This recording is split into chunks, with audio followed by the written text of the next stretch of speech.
Eh bien, c'est parti pour la troisième partie de notre émission Bosolo na politique officielle de ce vendredi 28 avril 2023 au Tokoyamba Penza. Ndeko moko toyeko sulula na ye Penza maimatali révision constitutionnelle. Est-ce qu'il y a inopportune, nécessaire, est-ce qu'il y a urgente pour namboka na biso tokusula Penza maiwana to zalina ndeko Chiswaka Masoka Hubert Ayeli Susu na kati ya plateau na biso wazali coordonnateur de l'Institut de recherche des droits de l'homme. Mena yepe longo akotalisa biso nano toyeba pe Institut de recherche des droits de l'homme et ali nini. Il faut toujours qu'on rappelle ka na bana ya mboka oyo bazali kolanda nini motoye nango makanti ali nini asalaka nini oyo asalaka izali nini. Mais avant tout tozwana no ba information du jour et pas iwapi Penza na ko lakisa bino mwana ya mboka oyaye na kati ya plateau na biso. Fonction publique. 53 328 agents disposent à eux seuls plus d'un numéro matricule dans les fichiers avec le même nom, selon l'IGF. Corneille Nangaa fustige une caporalisation de l'État par l'institutionnalisation de l'Union sacrée. Situation sécuritaire. Jean-Pierre Bemba Gombo préside une grande réunion de l'État-major élargi. RDC, la Commission électorale nationale indépendante dépose les rapports annuels de l'exercice 2022-2023 à l'Assemblée nationale.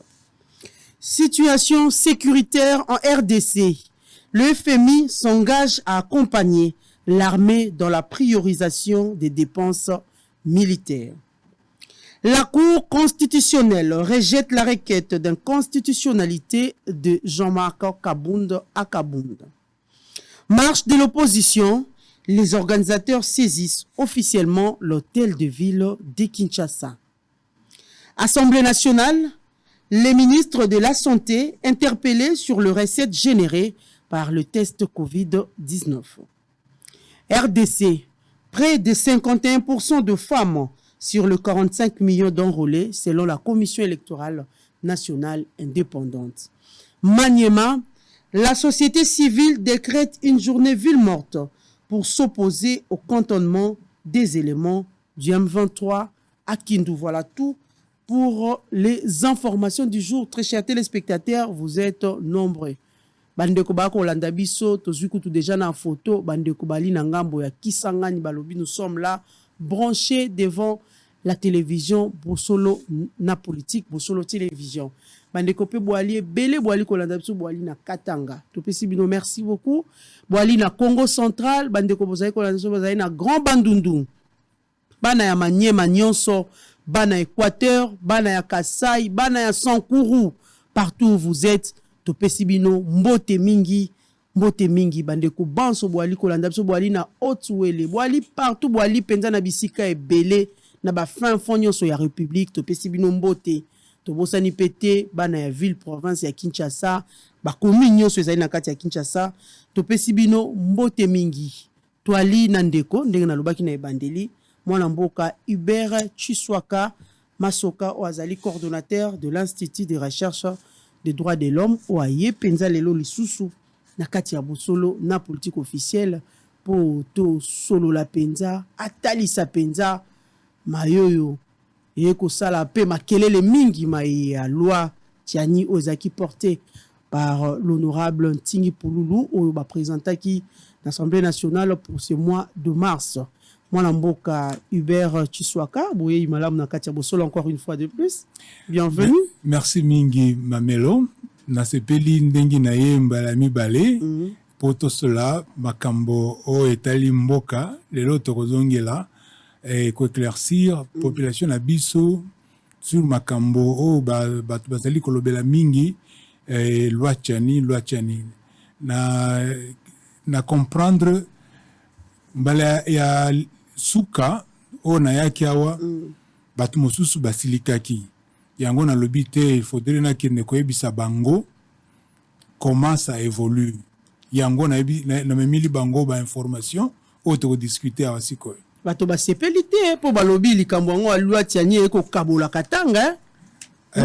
Ba mosusu ba sepelite mingi bamoni neti bazali kovize ba leader politique na bango, mais biso net na lobaki liboso tozali kosala ba analyse pour éclairer ngambo nyonso mibale na ba oyo ba proposer na ba oyo bazolinga ngote bato bako se sentir mécontent parce que apparemment mandoki eko talisa kaka na mopandi moko dernièrement toyokaki te mwando ntimba abimaki oyo ali mpe elongo na katumbi abimaki oyo alobi mpenza bapropos pene ali sorti du contexte nayebi te soki oyo wana tozwaki déjà position oyo na biso organisation na biso esepelaki na makambo wana te ekondanaki bato nyonso oyo bazali au lieu de discuter dans le fond bo discuter makambo oyo ya loi Tchani boya ba menace ya sécession katangese ou bien sécession ya province awa epai na epai wana tozali kokondane yango. Il faudrait tolandela kaka ndenge biso tozokende po to limole la population et comprendre malamu loi Tchani eza nini, est-ce que ekokoma te déjà lelo et réponse eza déjà tokopesa bango sikoyo. Mais église catholique, société civile, pourrait la loi en question ezali vraiment loi moko oyo eko diviser ba congolais. Oui, ezali ba point de vue ya bato mingi bazali kopesa ba mosusu bazokanisa eza loi ya bien, ba mosusu bazokanisa ezali ko diriger ba congolais. Ce sont des opinions. Yango tolingi na mboka na biso bato ngambo na ngambo ba emetraka ba opinion na bango toyokaka. Mais o mosala na biso eza vraiment mosala ya molakisi. Kolakisa bango nini eza na katikati. Tokobandela ngo ndenge nini tozouta nango wapi tozokende nango wapi basalaka ndenge nini. Oyo tolobaka na lopoto. Quelle est la procédure à suivre? Quel est le bon agencement? Qu'est-ce qui vient avant? Qu'est-ce qui vient après? Tango toyaki awa mbala liboso tolobaki te ndenge babandi na loi Tchani bazali ko respecter disposition mingi ya constitution te. Il faudrait bazongela nanu kotala na constitution. Yango tomoni papier mosusu eye balobi bon bazali ko proposer révision de la constitution. Okay. Bon, to sepeli. Donc, tu comprendre que débat et la loi Tchani et sili. Po kaka honorable ntingi pululu oyo asimbaki maboko mibale loi Tchani yemei aili susu na proposition de loi portant révision de la constitution du 18 février 2006 a proposé révision et article 10 article 72 na article 111. Les articles misato oyo alingi ba parlementaire batalango ba réviser yango. Comme débat na ye depuis bandaki eza kaka débat et qui directement na public. Mais par exemple l'article 10 yango oyo ba koluka ba réviser. Et ali kaka eza article elakisaka qui est congolais et qui ne l'est pas non. Et loko ya sika il faut bakisa na kati article yango. Eloko oyebi tango toyaki awa mbala liboso tolobaki article 10 lobby et congolais d'origine et bandeli na la nationalité congolaise est une et exclusive. Elingi koloba nationalité congolaise kaka moko na okoki kozala la nationalité mosusu te. Proposition ya révision oyo bazali kokotisa ezali koloba nationalité congolaise eza moko mais congolais akoki kozwa nationalité mosusu. Nde modification bazo kotisa na article 10 wana. Po nini bazali kokotisa modification balingi ba proposer modification ya article 10 na constitution. Po oyo balobaki na loi oyo balobaki modification sur la nationalité wana ekota. Po on se rappelait tant que tozalaki awa tolobaki non bokoki ko changer constitution à partir ya loi organique te. Soki bolingi bokotisa oyo tolobaki na lopoto double nationalité na loi sur la nationalité il faudrait ezala d'abord na constitution. Parce que la constitution, balobi, la nationalité congolaise est une et exclusive. Oyo bazali kokoti sa modification, c'est enlever le principe d'exclusivité de la nationalité congolaise. Pour Congolais et azala na possibilité à kozwa double nationalité. Donc, à ce niveau, comme on n'a pas encore débattu de cette question à la Constitution, et plutôt à l'Assemblée nationale, na loi yango moko bakotsa ki liboso na assemblée ba discuter ata yango na noté bakotsi mosusu ndeto ekoloba de donc bango moko ba comprendre que ezali effectivement inconstitutionnel. Il faudrait tebi sa population que voilà bamoni ezali mibale moko bazali koloba modification ya loi 04/024 il y a 2024 portant sur la nationalité congolaise. Oya mibale ezali proposition de révision de la constitution et de la loi de janvier 2011 modifiant la constitution de 2006. Alors si ceux qui bazali kolinga ba modifier constitution, ça veut dire que au makambo ya tchani to tchangona pembeni to discuter makambo ya révision ya constitution. C'est ça. Yango te ko bisa bango siko lelo est-ce que ko salema. Mais na moni yo komi na kati ya document yeli biso awa ya Institut de recherche en droits humains. Olobi penza aide mémoire aux députés nationaux et sénateurs. Révision constitutionnelle inopportune, ni nécessaire, ni urgente. Donc, il y a na place na yango te na ngonga oyo. Na ngonga oyo, tango tosali pe étude ya proposition. Nde tokomi na conclusion wana. C'est inopportun, ce n'est pas nécessaire, ce n'est pas urgent. C'est inopportun pourquoi? Omoni makambo ya révision constitutionnelle. Mais au Kaboli yango pe déjà na ba tozo kabolango déjà aide mémoire au président na ba député au président na ba sénateur hein et qui ezo kende acteur politique pe bazui déjà yango te ko koyebisa population ndenge makanisi na biso ezali tozali koloba ezali la révision est inopportune. Pourquoi? Parce que omoni constitution yango moko ba oyo ba komaki constitution liboso ba kotisaki mayele po révision ezalaka tango nyonso te oyo tose oyo tolobaka na lopoto prévenir des révisions intempestives oyo la muki lelo makambo boy ba revoir constitution oyo la muki boy makambo boy ba revoir constitution yango ba article 218 219 220 ya constitution et pesi procédure ya ko réviser constitution na procédure wana eza makasi na lopoto tozoloba procédure rigoureuse ya révision na liboso ezo bandela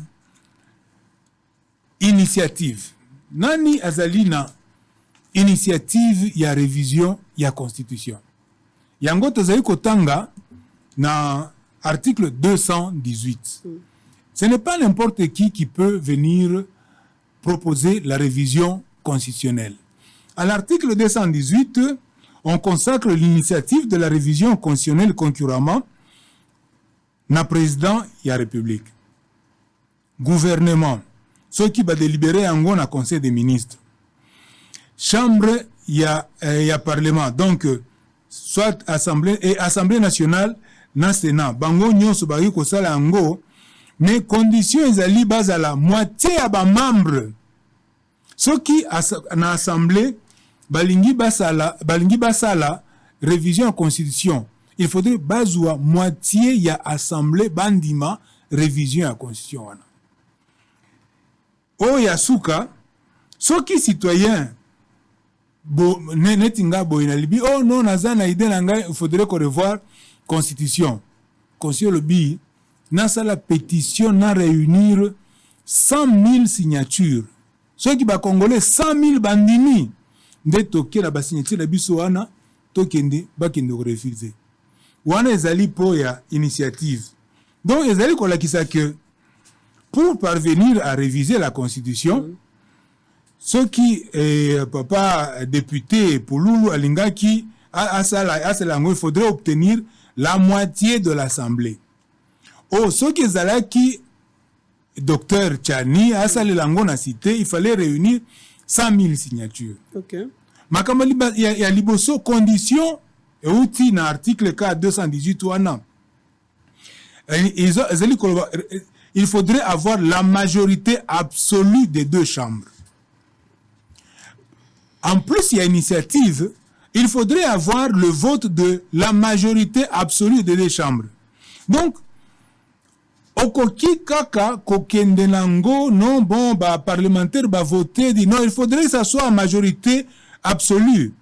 Et ce vote plutôt ne sera définitif que si il est approuvé par référendum sur convocation du président de la République. Donc, obtenir majorité absolue et puis batindi yango na approbation ya référendum. Omoni condition ya mibale. Ya misato et yesikoyo na article 219.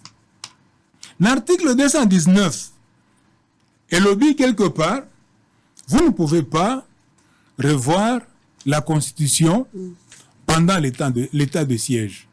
Or, les lois Toyoki basali 47e prorogation de l'état de siège ba député. Soki bolingi ko revoir constitution sikoyo. Il faudrait aucun sa président Chilombo a levé nano état de siège. Parce qu'il y a l'article besoin na kati ya voilà, article 219 lobby, vous ne pouvez pas revoir la constitution si le pays est sous état de siège. Or, le président Tshisekedi tient vraiment à la situation, à la paix, la sécurité en Ituri et au Nord Kivu. Il est en train de pousser des renouvellements de l'état de siège pour que bazwa solution. Ba terroriste basi ba koti kuna na Ituri na Nord Kivu. Donc ce sera très difficile que batika makambo ya sécurité kuna ba lever état de siège pour ba yawa ko revoir constitution pour banda discussion. Donc décision nyonso ya na kati ya république ba tira na kati ya. Ça sera très compliqué. La constitution, ce sera très compliqué. Donc en des termes clairs, pour que le Parlement analyse la révision de la constitution proposée par les députés, il doit d'abord mettre fin à l'état de siège décrété dans l'Ituri et le Nord Kivu. Baye, revoir Sikoyo. Aujourd'hui, nous sommes encore le 29. Donc, le 30 le mars. 28 aujourd'hui. Le 30 mars, reconduire, proroger. Aujourd'hui, proroger l'Issoussou. Donc, ce sera très difficile pour Batalavana. Donc, condition, il y a Souka, et Zali relatif, il y a droit de l'homme. Vous ne pouvez pas revoir la Constitution. Ce qui est Zali Kokitissa, Makoki, il y a droit de l'homme. Donc, si ça réduit les droits de l'être humain, ça, c'est l'article 220. Donc, vous voyez, avec ces 4 conditions ici, il est très difficile qu'on puisse revoir la Constitution. Donc, la proposition de révision des constitutions telle qu'elle est faite encore, elle aura la difficulté. La proposition de modification de la loi sur la nationalité, nous leur avions dit qu'elle avait 2 difficultés, des contradictions internes et puis l'inconstitutionnalité.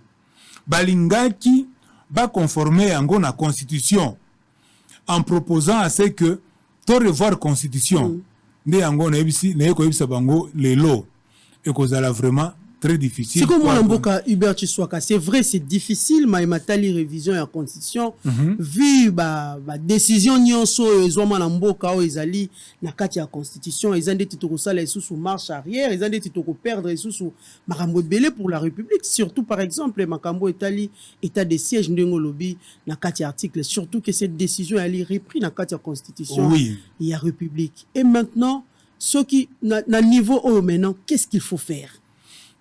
Qu'est-ce qu'il faut faire? Batika loi etika libongo. Bato mususu bako se réjouir, bato mususu pe o bazali men content, yo yebi ndenge, yo yebi lolenge loi wane eko kendele. Ma mère. Qu'est-ce qu'il faut faire pour l'instant? yango omoni ata ntango nayaki mbala liboso nalobaki soki olingi obanda makambo zwa mwa ntango mpo ya koétudie examiner o makambo nazobanda lelo eske kokoma na suka ezali ka loyenge obanda ozomona pa ezokende te. Mais il est sûr de lui, hein.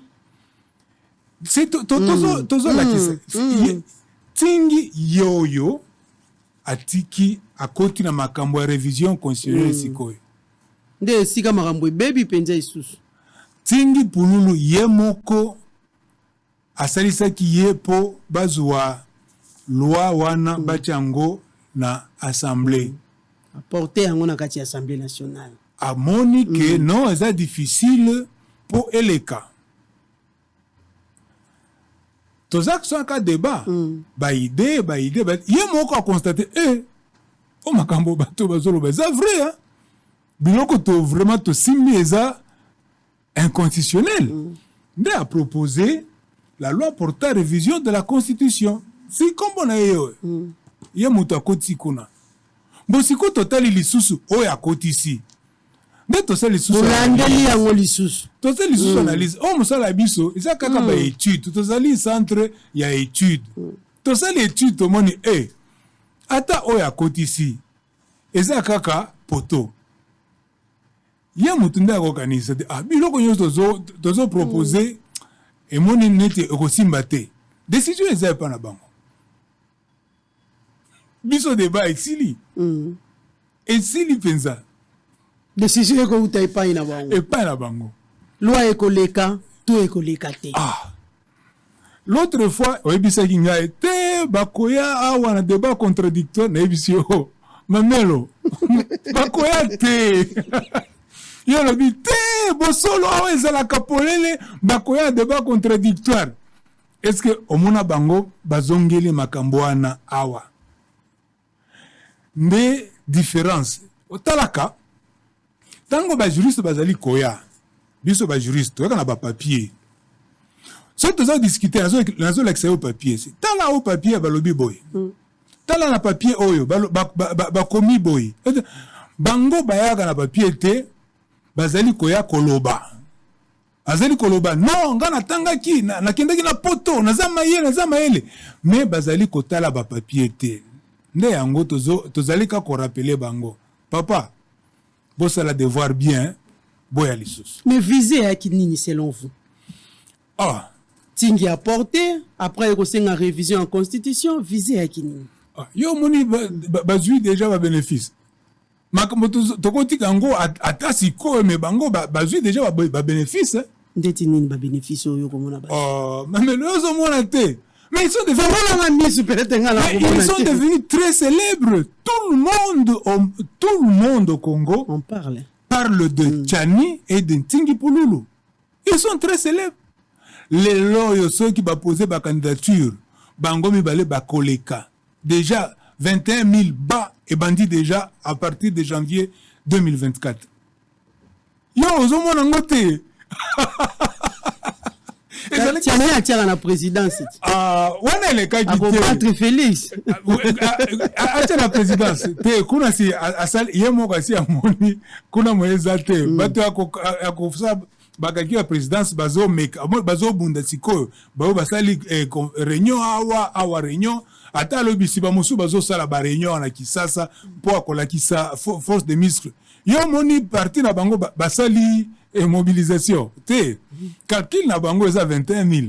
Za marketing politique, mais eza à niveau mosusu. Yango tozoloba, makambo ya baloi. Il faut très pas embrouiller la population. Po ekoki kozala na ba résultat moko mabe, batu bako bunda, bako kufa pour rien. Botika makambo wana, boki ndo sala politique, boki ndo ba élection, makambo ba loi. Botika yango pembeni, biso to landela na ba technicien oyo baza na assemblée, na sénat pour vraiment tosunga mboka ekende liboso. Déjà ça noir et blanc qui est kozala difficile pour que loi lolenge balingi basa la révision en constitution et kozala difficile pour passer même na kati assemblée nationale.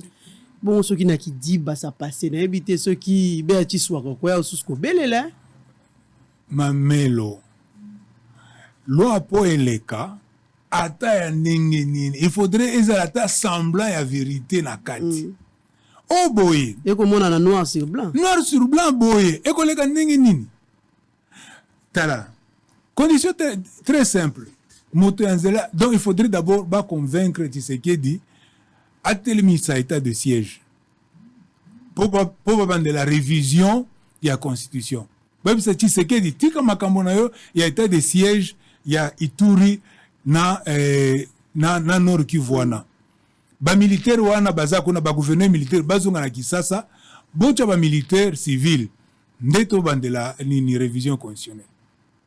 Est-ce que koleka nakanisi ekoleka te initiative yango moko babisi bango il faudrait bozwa pétition 100 000 signatures 100 000 signatures bako zwa ngo po eza mingi te bako réunir 100 000 signatures ou bien bako réunir moitié ya assemblée, c'est possible. Bako zwa initiative ya révision ya constitution eko kende ndengwana mais koza makamosusu oyo constitution lobby il faudrait eleka lisusu na référendum populaire adoption par la population nani au lieu d'aller organiser les élections totika makambo élection tokende organiser référendum pour la révision de la constitution yo zo monango 2023 na banjeu ya élection autozali nango awa 2023 décembre lelo toza na avril 2023 sans amike etikali mai juin juillet août septembre octobre novembre décembre 8 mois au lieu tokende élection totika makambo ya baponani ya badéputé na président de la république totika nanona tokende référendum po batuna biso soki tolingi ko changer article 10 article 72 na article 111 tondimi te oh sikoyo population ezoluka nini population ezoluka élection tout de suite yango bazoloba non il faudrait tokende élection to pona président oyo biso tolingi yango nde balingi bakende kuna yo lingi oyela bango référendum nani akondimango bakondima te nani akondima référendum nani akolinga tozonga lisusu na arrière mpona kotala makambo ya état de siège eyali compliqué mais mwana mboka olobi ete document oyo ezali aide mémoire aux députés nationaux et sénateurs d'ailleurs boso na politique c'est une occasion bakolanda yo numéro 1 Assemblée nationale akolanda yo numéro 1 Sénat akolanda yo pe ya ba institution mosusu message nini oyo zali ko adresser epa na bango c'est très simple na conclusion na biso to tient na mukanda oyo elingi koloba oyo proposition basali ya révision ya constitution ezali inopportune ezali nécessaire te pe ezali urgente batala makambo oyo ezali urgent sikoyo priorité ya mboka priorité ya mboka o makambo oyo bazali kokotisa biso na stratégie ya politicien tokende epai tozonga epai non ce n'est pas nécessaire si on regarde vraiment na ndenge totiango na détail na mémorandum na biso bango mo ba comprendre kaka te o makambo il fallait Tchanina Pululu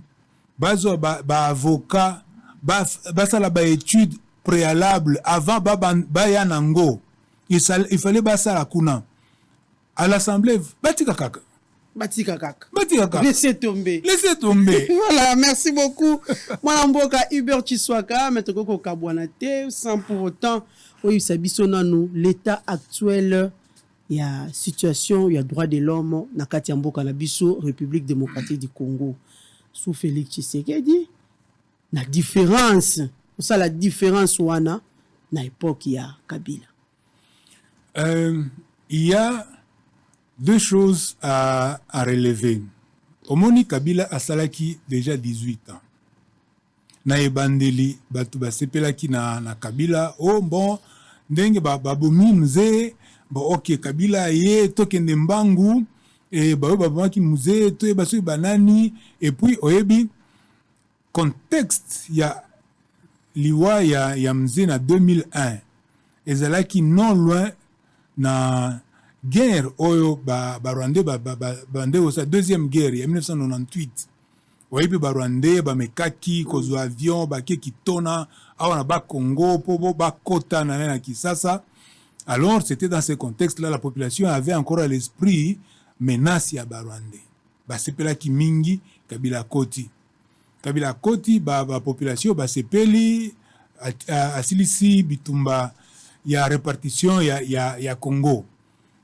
Oyebi RCD zalaki na mopanzi, une partie RCD, une partie MLC, une partie RCD KML et puis une partie du gouvernement biloko nyonso wana baki santi ba discuter et puis tozui constitution basepelaki mingi et puis non président azosala ba concession pour to avancer tozui constitution to avancer to sali élection il y a 2006 to avancer to sali élection il y a 2011 to avancer au lieu to sala élection à 2016 ozalaki deuxième mandat nde makambo ya Kabila ya mabe bandi mingi po ani alingaki yepe a réviser constitution à ça la troisième mandat.